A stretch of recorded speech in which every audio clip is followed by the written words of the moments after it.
നമ്മൾ ചിക്കൻ അടയാണ് ഉണ്ടാക്കുന്നത്. അത് നമ്മളൊരു വെറൈറ്റി സ്റ്റൈലിലാണ് ഇന്ന് ഉണ്ടാക്കാൻ പോകുന്നത്. അപ്പോൾ ആദ്യമായിട്ട് നമ്മൾ മൈദയിൽ നിന്ന് കുഴച്ച് വെക്കാം. ഉപ്പും വെള്ളം ഒഴിച്ച് നമുക്ക് മൈദയിൽ നിന്ന് കുഴച്ച് വെക്കാം.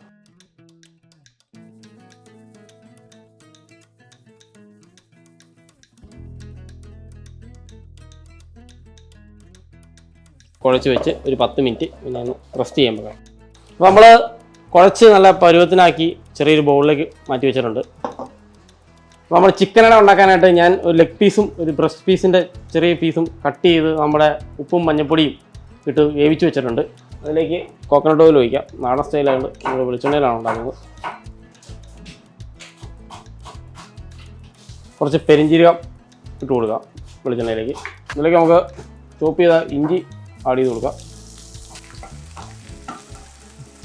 ഇതിലൊന്ന് മൂത്ത് വന്നിട്ടുണ്ട്. ഇതിലേക്ക് നമുക്ക് പച്ചമുളക് ഇട്ട് കൊടുക്കാം. ഇതിൽ ലേശം കറിവേപ്പിലയും കൂടി ആഡ് ചെയ്യാം. ഇതിലേക്ക് നമുക്ക് ഒരു കഷ്ണം സവാള ചോപ്പ് ചെയ്ത് വെച്ചിട്ടുണ്ടായിരുന്നു. നമുക്കിതിലേക്ക് ആഡ് ചെയ്ത് കൊടുക്കാം. സവാള ഒന്ന് വാടിക്കട്ടെ. ലേശം ഉപ്പ് ആഡ് ചെയ്യാം. അതിലേക്ക് നമുക്ക് ലേശം മഞ്ഞൾപ്പൊടി ആഡ് ചെയ്യാം.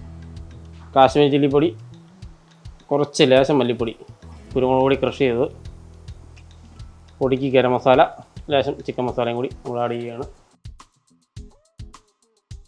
കുറച്ച് പെരിഞ്ജീരകം പൊടിച്ച് ആഡ് ചെയ്യുക. നമ്മുടെ മസാലയൊക്കെ നന്നായിട്ട് മൂത്ത് വന്നിട്ടുണ്ട്. ഇതിലേക്ക് നമുക്ക് ചോപ്പ് ചെയ്ത് വെച്ച ചിക്കൻ ആഡ് ചെയ്യാം. ലേശം മല്ലിയില ചോപ്പ് ചെയ്ത് വെച്ചിട്ടുണ്ട്. അതോടെ ഇതിൻ്റെ കൂടെ ആഡ് ചെയ്ത് കൊടുക്കുക. നന്നായിട്ടൊന്ന് കോട്ട് ചെയ്തെടുക്കാം. അപ്പോൾ നമ്മുടെ ചിക്കൻ അടയ്ക്കുള്ള മസാലയൊക്കെ റെഡി ആയിട്ടുണ്ട്.